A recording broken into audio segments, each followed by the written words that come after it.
first topic of the paper first, angiosperms taxonomy.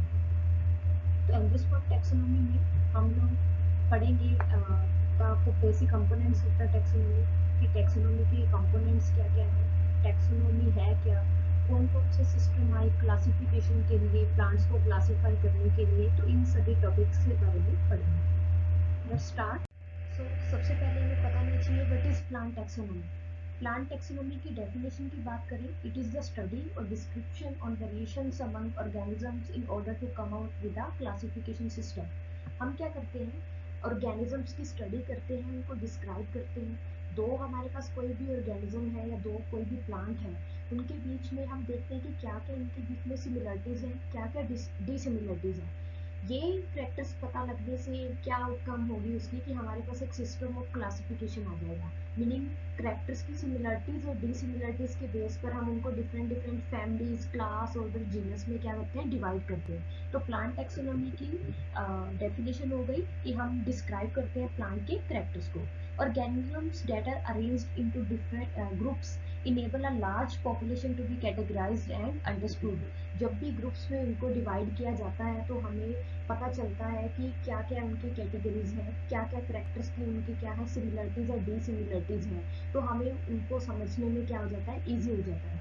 तो अगर हमने प्लांट टैक्सोनॉमी के बारे में पढ़ना है तो हमारे पास दो साइंटिस्ट के नाम आएंगे मेनली। एक होगा कार्ल लिनियस, जिन्हें फादर ऑफ टैक्सोनॉमी भी बोला जाता है, क्योंकि कार्ल लिनियस ने ही नेचुरल सिस्टम ऑफ क्लासिफिकेशन के बारे में बताया था, जो हम फर्दर पढ़ेंगे कि क्या क्या कैरेक्टर्स लिए, किस वे से उन्होंने क्लासिफिकेशन को शुरू किया। सेकेंड आते हैं थियोफ्रेस्टस। थियोफ्रेस्टस को बोला जाता है फादर ऑफ बॉटनी, क्योंकि उन्होंने बहुत सारी स्पीशीज को कैटेगराइज किया था अपने किसी बोटेनिकल गार्डन में, और वहीं से टैक्सोनॉमी की क्या हुई, स्टार्ट हुई। इम्पोर्टेंस क्या है प्लांट टैक्सोनॉमी की। प्लांट टैक्सोनॉमी से हम क्या करते हैं, एक बहुत ही बढ़िया सिस्टमेटिक मैनर से प्लांट्स को ग्रुप में अरेंज कर सकते हैं। मीनिंग उनके कैरेक्टर्स को अगर हमने पढ़ना है तो बहुत इजी हो जाएगा हम लोगों के लिए। जैसे अब के टाइम पे भी हम लोग अगर फैमिलीज के कैरेक्टर पढ़ते हैं तो उसमें जितने भी आने वाली स्पीशीज हैं उन सभी के कैरेक्टर्स को हम एक फैमिली के थ्रू क्या कर सकते हैं, डिस्क्राइब कर सकते हैं। तो टैक्सोनॉमी का यही फायदा था कि हम एक सिस्टमेटिक मैनर से, वेल अरेंज मैनर से प्लांट की स्टडी कर सकते हैं। उसके बाद टैक्सोनॉमी के थ्रू हम क्या करते हैं, प्लांट्स का बहुत सारा डाटा और इंफॉर्मेशन कलेक्ट कर सकते हैं प्लांट्स के बारे में। क्योंकि टैक्सोनॉमी और क्लासिफिकेशन बनाने के लिए भी हमारे पास पहले एक पूरी की पूरी डिस्क्रिप्शन होनी चाहिए। हमारे पास कोई भी एक नया प्लांट है, हमें उसके हर एक कैरेक्टर के बारे में पता होना चाहिए। वो कैरेक्टर फिर किस फैमिली के साथ मैच करता है, किस दूसरे प्लांट के साथ मैच करता है, हमारे पास एक पूरा का पूरा डाटा होता है।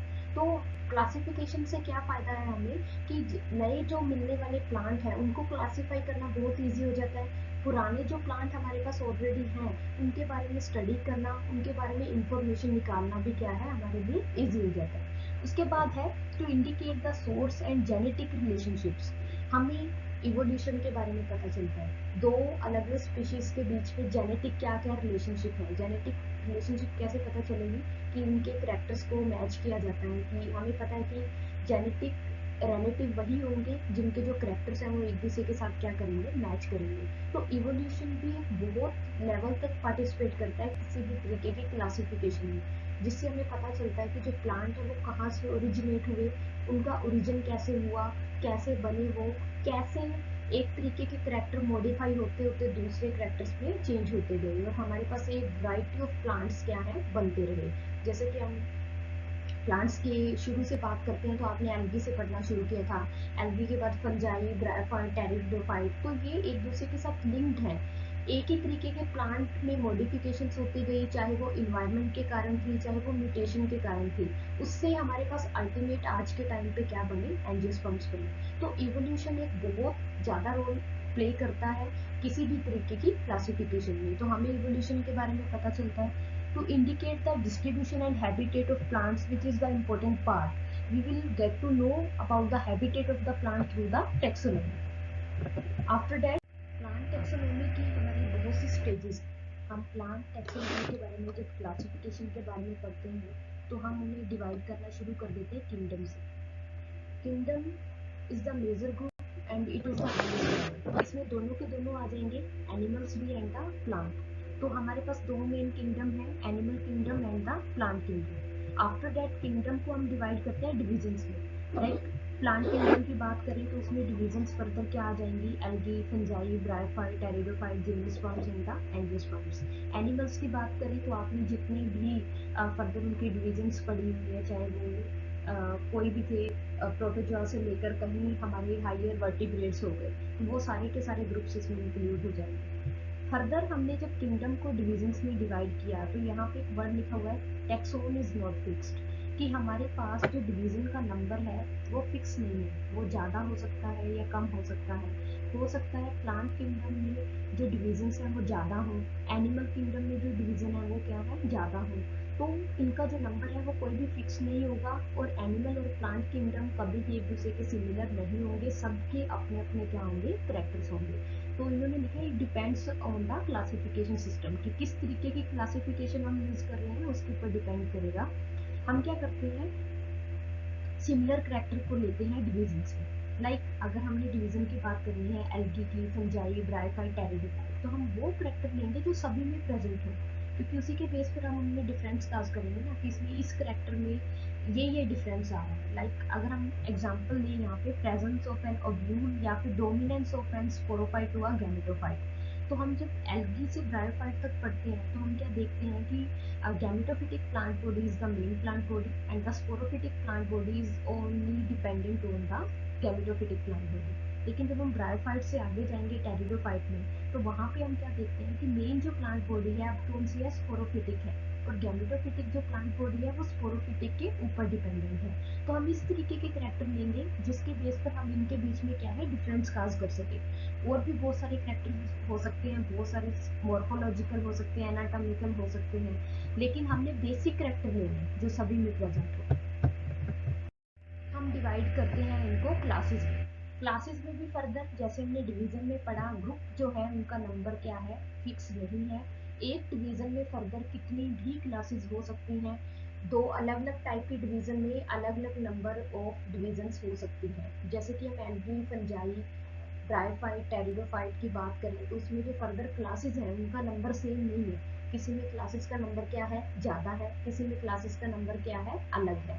तो क्लास को डिवाइड करने के लिए हम क्या करते हैं, एक डिवीजन में जो फर्दर सिमिलर करैक्टर है उनको चूज करते हैं। लाइक एल्गी की बात करें, एल्गी में अगर हमने क्लास को डिवाइड करना है तो आप लोगों ने पहले पढ़ा होगा कि हम क्या देखते थे उसमें, एक तो क्लोरोप्लास्ट की शेप को देखते हैं, सेकेंडली उसमें जो पिगमेंट थे उनको देखा हमने, उसमें फूड कौन सा स्टोर है उसे देखा हमने। तो हमने वो बेसिक करैक्टर लिया इसमें जो सभी तरीके की एल्गी में प्रेजेंट होगा, और उनमें जो डिफरेंस रहेगा उसी के बेस पर हम अलग अलग क्लास में उनको क्या कर देंगे, डिवाइड कर देंगे। क्लास के बाद आती है ऑर्डर। ऑर्डर में हम क्या करते हैं, ज़्यादा कन्विंसिंग जेनेटिक करैक्टर्स को ले लेते हैं, मीनिंग एक क्लास में ही फर्दर जिन जिन प्लांट्स में ज़्यादा सिमिलरिटीज़ होंगी, जेनेटिक सिमिलरिटीज़ होंगी, उनको एक ऑर्डर में रख देंगे। दूसरे ग्रुप ऑफ प्लांट जिनमें ज़्यादा जेनेटिक सिमिलरिटीज़ है उनको दूसरे ऑर्डर में डिवाइड कर देंगे। आफ्टर दैट ऑर्डर के बाद आता है हमारे पास फैमिली। फैमिली में क्या किया जाता है कि काफ़ी सारे करैक्टर्स को लिया जाता है और सिमिलर करैक्टर को एक फैमिली में रख दिया जाता है, और डिसिमिलर करैक्टर्स के अलग अलग फैमिलीज में उनको डिवाइड कर दिया जाता है। जैसे कि हम यहाँ पे बात करते हैं, अगर हमने एंजियोस्पर्म्स की फैमिलीज के बारे में पढ़ना है तो आप देखोगे इसमें इन्फ्लोरेसेंस को देखते हैं, हम सभी की ओवरी की पोजीशन को देखते हैं, प्लेसेंटेशन को देखते हैं, कितने नंबर ऑफ पिस्टिल है उसमें, कितने नंबर ऑफ कार्पल है उसमें, ओव्यूल किस टाइप का है। तो इस तरीके के करैक्टर्स को, बहुत सारे करैक्टर को हम देखते हैं। फिर जो सिमिलर करैक्टर्स होते हैं उनको एक फैमिली में रख देते हैं, और डिसिमिलर या दूसरा जो ग्रुप ऑफ करैक्टर है उनको एक फैमिलीज में रख देते हैं। आफ्टर दैट लास्ट में आता है हमारे पास जीनस। जीनस की बात करें, जीनस में जो भी हमारे पास प्लांट्स आएंगे वो तो एक दूसरे के बिल्कुल क्या होंगे, सिमिलर होंगे, और हमने जीनस में उन्हीं प्लांट्स को कैटेगराइज करना है जो कि सेम स्पीशीज के अंदर ब्रीड कर सके। This is the most important character. वो किसी और स्पीशीज के साथ ब्रीड नहीं कर पाएंगे।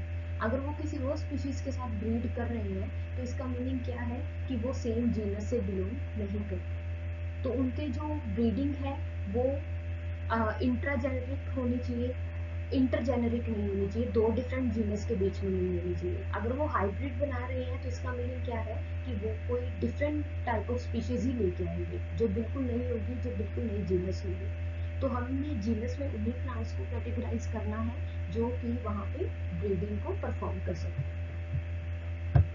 नेक्स्ट है हमारे पास टैक्सोनॉमिक कंपोनेंट्स, कि टैक्सोनॉमी के क्या क्या कंपोनेंट्स हैं, या सिंपल लैंग्वेज में कहें तो टैक्सोनॉमी में क्या क्या स्टेप हो सकते हैं। सबसे पहले क्लासिफिकेशन। टैक्सोनॉमी का जो मोस्ट इम्पोर्टेंट कंपोनेंट है वो है क्लासिफिकेशन। इसमें क्या किया जाता है, प्लांट्स को ग्रुप के अंदर अरेंज किया जाता है, जैसे कि आपको मैंने बता दिया, किंगडम में, डिवीजन में, क्लास, फैमिली, ऑर्डर, जीनस। तो इस तरीके से डिवाइड किया जाता है, इसे हम क्या बोलते हैं, क्लासिफिकेशन। उसके बाद identification, to identify and derive the name of an organism by referring to an existing classification। तो जैसा कि मैंने आपको पहले भी बताया कि हमारे पास कोई भी मान लो नया प्लांट है, नया ऑर्गेनिज्म है, तो हमारे पास जो भी क्लासिफिकेशन एक पहले बनी हुई है उसके बेस पर हम उसको क्या करते हैं, आइडेंटिफाई कर लेते हैं और उसको एक नाम दे देते हैं।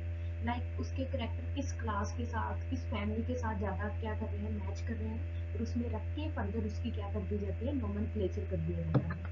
तो आइडेंटिफाई किया जाता है, पहले हमारे पास कोई भी नया प्लांट मिला है, कोई भी नया ऑर्गेनिज्म है, आफ्टर दैट उसका नोमेनक्लेचर किया जाता है, उसे एक साइंटिफिक नाम प्रोवाइड किया जाता है। साइंटिफिक जो नेम है वो किसी भी बेस पे हो सकता है, वो कहाँ से मिल रहा है उसके करेक्टर के बेस पर हो सकता है, या किसी साइंटिस्ट के बेस पर भी हो सकता है, वो डिपेंड करेगा कि उसका जो साइंटिफिक नेम है वो किस तरीके से अप्रूव होता है।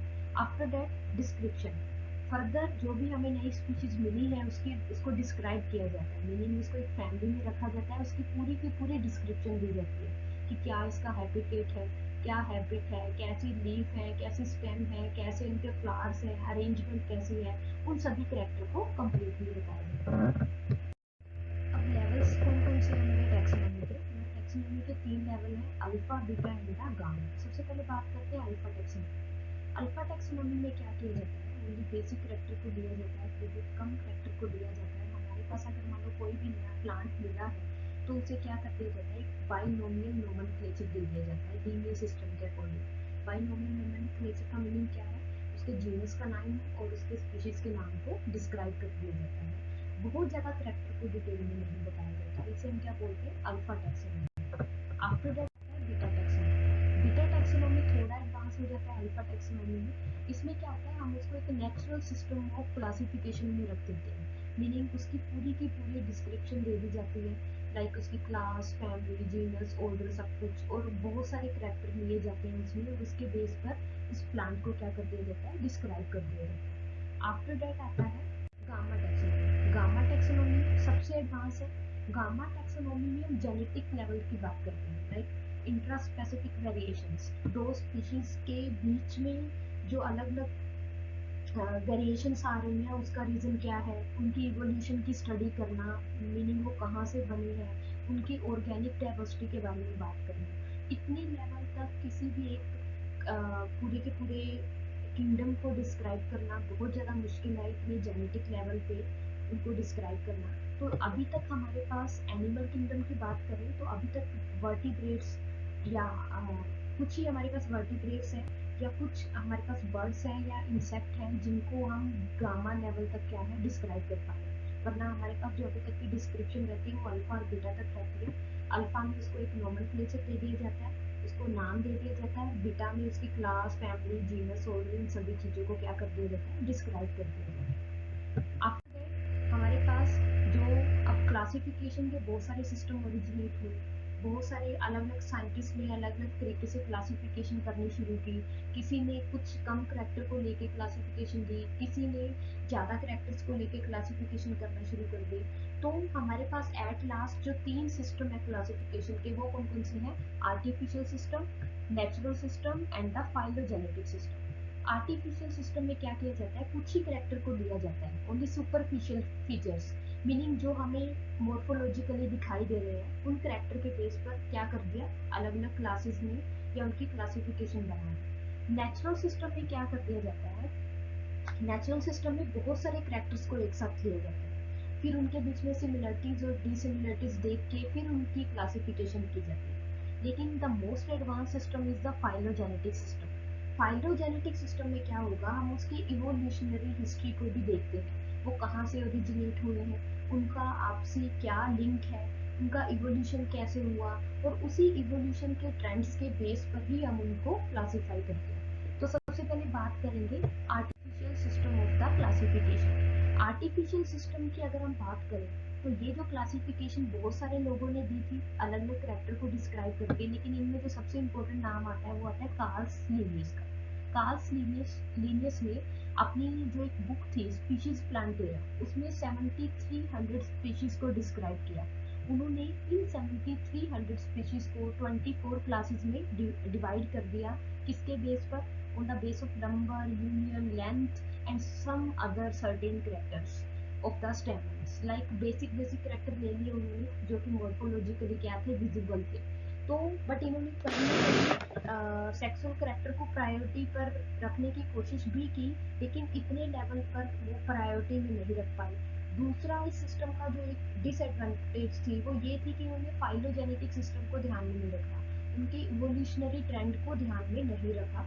लेकिन द मोस्ट इम्पोर्टेंट थिंग, इन्होंने क्लासिफिकेशन की शुरुआत कर दी कि हमें पता चल गया कि हमें जो सभी के सभी जो प्लांट हैं वो एक ही कैटेगरी के नहीं हो सकते, उनको डिवाइड करने की क्या है, रिक्वायरमेंट है। तो अगर हम आर्टिफिशियल सिस्टम की बात करें तो आर्टिफिशियल सिस्टम में इन्होंने जो मोस्ट इम्पोर्टेंट करेक्टर, सभी ने एक एक दो दो करेक्टर को लिया। लाइक किसी ने कुछ दूसरे मॉर्फोलॉजिकल करेक्टर ले लिए, सेक्सुअल करेक्टर ले लिए, लेकिन जो सबसे ज़्यादा साइंटिस्ट थे उन्होंने जो मेन करेक्टर लिया वो लिया हैबिट एंड हैबिटेट के बेस पर। तो यही इसकी डिसएडवांटेज भी थी कि बहुत कम ऐसे साइंटिस्ट थे जिन्होंने हैबिट हैबिटेट के अलावा भी बाकी करेक्टर को देखा। बल्कि हमारे पास अगर हमें एंजियोस्पर्म को क्लासीफाई करना है तो the most important characters are the about the flowers. तो फ्लावर्स के बेस पर ही हम उनको क्या कर सकते हैं, डिफ्रेंशिएट कर सकते हैं। तो थियोफ्रास्टस थे, उन्होंने अपनी जो एक बुक थी हिस्टोरिया प्लांटेरा, उनमें 480 प्लांट की स्पीशीज के बारे में डिस्क्राइब किया और उनको 4 ग्रुप्स में डिवाइड कर दिया। और उन्होंने क्या किया, बता दिया, बेसिक करेक्टर को ले लिया कि ये हमारे पास श्रब्स हैं, ये हर्ब्स हैं, ये क्या है हमारे पास, ट्रीज हैं। आफ्टर दैट आए ब्रूनफेल्स। ब्रूनफेल्स ने जो प्लांट थे उनको दो कैटेगरीज में डिवाइड किया, perfectae and the imperfectae, on the basis of the presence and absence of the flowers. तो इन्होंने कुछ सेक्सुअल करेक्टर है उनको इंट्रोड्यूस करना शुरू किया कि इसके बेस पे क्लासिफिकेशन होनी चाहिए। After that कैजलपिनो। कैजलपिनो एक इटालियन बोटेनिस्ट थे, उन्होंने अपनी जो एक बुक थी उसमें नियर अबाउट 1500 प्लांट की जो स्पीशीज है उनको डिस्क्राइब किया।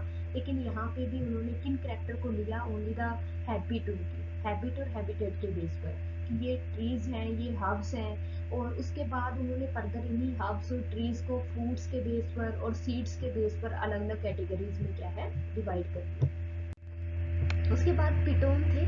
पिटोन एक फ्रेंच बोटेनिस्ट थे, उन्होंने भी फर्दर बहुत मॉर्फोलॉजिकल करेक्टर लिए बहुत सारे, जैसे कि उन्होंने फ्लावर्स को डिस्क्राइब किया पेटल के बेस पर और नॉन पेटल के बेस पर कि कौन से फ्लावर हमारे पास ऐसे हैं जिनमें पेटल है, कौन से फ्लावर्स ऐसे हैं जिनमें पेटल क्या है, एब्सेंट है। आफ्टर दैट उन्होंने पॉलीपेटलस और गैमोपेटलस कंडीशन के बारे में भी बताया। पॉलीपेटलस का मीनिंग क्या होता है, जिनमें पेटल क्या रहती है, फ्री रहती है, एंड गैमोपेटलस जिनमें जो पेटल है वो क्या रहते हैं, फ्यूज रहती है। तो इन्होंने कुछ एक करेक्टर लिए थे, बट अच्छी बात ये थी कि इन्होंने भी फ्लावर्स के करेक्टर को इसमें डिस्क्राइब किया। जॉन रे आए, उन्होंने अपनी जो एक बुक थी उसमें भी फर्दर प्लांट्स को हर्ब्स में, श्रब्स में और ट्रीज में डिस्क्राइब कर दिया। और ट्रीज को फर्दर इन्होंने डाइकोट्स एंड मोनोकोटिलिडन्स में क्या कर दिया, डिवाइड कर दिया on the basis of the number of the cotyledons.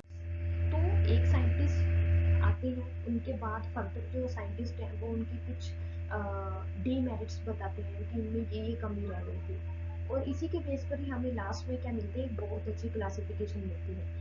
Carl's Linnaeus आए। कार्ल्स लिनियस ने क्या किया, उन्होंने सबसे इम्पोर्टेंट चीज़ ये थी कि काफ़ी सारी स्पीशीज़ को डिस्क्राइब किया उन्होंने, 7300 स्पीशीज़ को डिस्क्राइब किया, 24 क्लासेज में उन्होंने इन स्पीशीज़ को डिवाइड कर दिया। स्टेमन की लेंथ देखी उन्होंने, यूनियनिटी देखी कि वो फ्यूज हैं या फ्री हैं। आफ्टर दैट उन्होंने क्या किया, स्टेमन के नंबर के बेस पर क्लासेस बना दी, जैसे monandria, diandria and the triandria and the polyandria, stamen के नंबर के बेस पर। और यहाँ पे आप देख सकते हो जैसे प्लांट, श्रब और ट्रीज को उन्होंने मोनोकोटिलिडन्स एंड डाइकोटिलिडन्स में डिवाइड कर दिया, और हर्ब्स को भी उन्होंने दो कैटेगरीज में यहाँ पे डिवाइड कर दिया, flowerless plants and the flowering plants. और फ्लावरिंग प्लांट को भी फर्दर उन्होंने डाइकोटिलीडन्स एंड मोनोकोटिलीडन्स में डिवाइड करना शुरू कर दिया। मीनिंग उन्होंने हैबिट्स को भी साथ में रखा और आफ्टर दैट जो सेक्सुअल करेक्टर है उन दोनों को भी साथ में रखा। तो एक साथ काफ़ी सारे करेक्टर्स को उन्होंने डिस्क्राइब कर दिया और ज़्यादा नंबर ऑफ स्पीशीज को डिस्क्राइब किया। नेचुरल सिस्टम ऑफ क्लासिफिकेशन में जैसे बहुत सारे करेक्टर को डिस्क्राइब किया गया है इस मीटर पे। तो नेचुरल सिस्टम ऑफ क्लासिफिकेशन में जो सबसे इम्पोर्टेंट क्लासिफिकेशन दी थी वो दी थी Bentham and Hooker. Natural system की बात करें तो सबसे पहले इसमें 1748 से 1836 में जो क्लासिफिकेशन कैरी ऑन हुई वो थी जेसुइट। उन्होंने अपनी बुक थी जेनरा प्लांटेरा, उसमें बहुत सारी स्पीशीज़ को 15 क्लासेस में डिवाइड कर दिया और उन क्लासेस को फर्दर उन्होंने ऑर्डर्स में डिवाइड किया। फर्दर उन्होंने प्लांट्स को 3 मेन ग्रुप में डिवाइड किया, एकोटिलीडन्स जिनमें कोई भी कोटिलीडन नहीं है जैसे कि algae, fungi and the mosses, monocotyledons plant with one cotyledon and the dicotyledons. तो इन्होंने जो मेन करेक्टर रखा वो रखा नंबर ऑफ कोटिलीडन्स पे, उनकी प्रेजेंस और एब्सेंस के बेस पर, and after that number of petal कि उनमें जो पेटल का नंबर है वो कितना है, वो प्रेजेंट है या एब्सेंट है। तो ये करेक्टर लिए थे उन्होंने। तो काफ़ी सारे करेक्टर्स हो गए, इसमें कोटिलीडन्स भी आ गए, स्टेमन का नंबर भी आ गया, पोजीशन ऑफ स्टेमन भी आ गई and the number of petals भी आ गए। After that I can do, French botanist थे, उन्होंने बहुत सारे स्पीशीज को डिस्क्राइब किया, नियर अबाउट 58,000 स्पीशीज को उन्होंने 161 फैमिलीज के अंदर रखा और दो मेन ग्रुप बना दिए प्लांट्स के, सेलुलेयर्स एंड द वेस्कुलेयर्स। सेलुलेयर्स में सारे प्लांट्स थे जो कि नॉन वेस्कुलर थे और वेस्कुलेयर्स में कौन से प्लांट रखे जो कि वेस्कुलर प्लांट। आफ्टर दैट आए Bentham and Hooker. Bentham and Hooker की जो क्लासिफिकेशन है उसे आज भी मोस्ट ऑफ बहुत सारी जगह पे क्या किया है, फॉलो किया जाता है। वो डायरेक्टर थे royal botanical garden Q England में। उन्होंने जो वर्क किया था बहुत सारे स्पीशीज को अपने अंदर कैरी किया अपने क्लासिफिकेशन में और उनकी क्लासिफिकेशन के बारे में बताया। बैंथम एंड हुकर की जो क्लासिफिकेशन है उसके बारे में हम डिटेल में पढ़ेंगे डिफरेंट टॉपिक में, सारे किस किस तरीके से उन्होंने क्लासीफाई किया। लास्ट वन जो आता है फाइलोजेनेटिक सिस्टम। अगर बैंथम और हुकर की क्लासिफिकेशन को कहीं पे फॉलो नहीं किया जाता तो उसके बाद जो क्लासिफिकेशन आती है जो most last and the advance classification है वो क्या है, फाइलोजेनेटिक सिस्टम। फाइलोजेनेटिक सिस्टम की जो क्लासिफिकेशन थी उसे क्यों अप्रूवल मिली, वो इसलिए क्योंकि इन्होंने एक तो इवोल्यूशनरी हिस्ट्री को इसमें रखा। उन्होंने इवोल्यूशन की सीक्वेंस के बेस पर प्लांट्स को क्लासिफाई किया कि सबसे पहले ओरिजिनेट होने वाले प्लांट कौन से थे, उनके बाद ओरिजिनेट होने वाले प्लांट कौन से थे, और बहुत सारे करेक्टर को इन्होंने अपने साथ रखा। जैसे कि एक जो मेन करेक्टर रखा इन्होंने पेरियंथ का। पेरियंथ हम किसे बोलते हैं, सेप्टुलर पेटल्स अगर डिफरेंशिएट होकर ना प्रेजेंट एक सिंगल लेयर प्रेजेंट है उसे हम क्या बोलते हैं, पेरियंथ। अगर पेरियंथ सिंगल बल्ब में प्रेजेंट है या पेरियंथ एब्सेंट है और अगर जो फ्लावर्स हैं वो विंड के थ्रू पॉलिनेटेड हो रहे हैं तो उन्होंने क्या बोला कि ये जो करेक्टर है वो एक प्रिमिटिव करेक्टर है। ये जो क्लासिफिकेशन थी फाइलोजेनेटिक की वो एंगलर एंड फ्रेंटल ने दी थी 1844 से 1930 के बीच में। सेकेंडली उन्होंने क्या बोला कि अगर पेरियंथ ज़्यादा वर्ग्स में प्रेजेंट है, दो या दो से ज़्यादा वर्ग प्रेजेंट है, बाइसेक्सुअल फ्लावर्स हैं और अगर उनमें जो पॉलिनेशन है वो इंसेक्ट के थ्रू हो रही है तो इसका मीनिंग ये क्या है, एडवांस करेक्टर है। सो उसके अकॉर्डिंग एस्ट्रेसी जो मेंबर थी, फैमिली थी, और जो ऑर्चिडेसी जो फैमिली थी उनको उन्होंने एडवांस बताया और बाकी सभी को प्रिमिटिव बताया। फाइलोजेनेटिक सिस्टम में जैसे कि आपको बताया एंगुलर एंड फ्रेंटल ने अपना जो डिस्क्रिप्शन थी, अपनी जो क्लासिफिकेशन थी उन्होंने बताई, बट उन्होंने एक जो डीमेरिट रही उनकी क्लासिफिकेशन की वो ये थी कि उन्होंने मोनोकोड को प्रिमिटिव बताया और डाइकोड को क्या बताया, एडवांस बताया। फिर एक साइंटिस्ट थे हटचिंसन 1884 से 1972, चेंज किया उन्होंने यही कि डाइकोड को उन्होंने एडवांस प्रिमिटिव बताया और मोनोकोड को क्या बताया, एडवांस बताया। मीनिंग पोजीशन पहले वाले से टोटली क्या कर दी, चेंज कर दी इसकी मोनोकोड की डाइकोड की। हटचिंसन के अकॉर्डिंग उन्होंने फ्लावरिंग प्लांट को दो कैटेगरीज में डिवाइड कर दिया, gymnospermae and the angiospermae. Angiospermae को फर्दर उन्होंने दो सब फाइलों में डिवाइड कर दिया, डाइकोटिलीडन एंड द मोनोकोटिलीडन। डाइकोटिलीडन को लिग्नोसी एंड द हर्बेसी, लिग्नोसी में उन्होंने रखा सभी के सभी वुडी प्लांट्स को, और हर्बेसी में रखा मोस्टली सभी के सभी हर्बेशियस प्लांट को। और मोनोकोटिलेडन को उन्होंने फर्दर 3 डिविजन्स में डिवाइड कर दिया, कैल्सीफ्लोरी, कोरोनीफेरी एंड द ग्लूमीफ्लोरी। कैल्सीफ्लोरी में कैलिक्स प्रेजेंट वाले सभी के सभी प्लांट्स को रखा उन्होंने, जिनके फ्लावर्स में जो कैलिक्स था वो क्या था, प्रेजेंट था। कोरोनीफेरी में जिनमें पेटलोइड पेरियंथ थी, लाइक उनकी जो पेरियंथ थी वो किसके तरीके से थी, पेटल के तरीके से थी। और ग्लूमीफ्लोरी में उन प्लांट्स को रखा जिनमें जो पेरियंथ है वो क्या है, एब्सेंट है। तो इन्होंने डायरेक्टली सब फाइनल फाइलम में डिवाइड नहीं किया, डायरेक्टली डिविजन्स में डिवाइड नहीं किया, सब फाइलम से पहले फाइलम में, और फाइलम से को फर्दर 2 सब फाइलम में डिवाइड किया। तो जैसे जैसे हर एक साइंटिस्ट ने अपने अकॉर्डिंग क्लासिफिकेशन का सिस्टम दिया, बट हमने जो मेन क्लासिफिकेशन के करेक्टर देखने थे वो ये देखने थे, एक तो ये कि कितने करेक्टर्स को उनमें लिया गया है, करेक्टर्स का नंबर ज़्यादा है या कम है, इवोल्यूशनरी हिस्ट्री को उसमें कंपाइल किया गया है या नहीं किया गया, and the most important dicot और मोनोकोट में से किसे प्रिमिटिव बताया गया है, किसे एडवांस बताया गया है, क्योंकि monocots are more advance than the dicots. So further जो क्लासिफिकेशन है, किस तरीके से क्लासिफिकेशन हुई, हमने कौन कौन सी क्लासिफिकेशन को पढ़ना है, वो हम नेक्स्ट लेक्चर में पढ़ेंगे।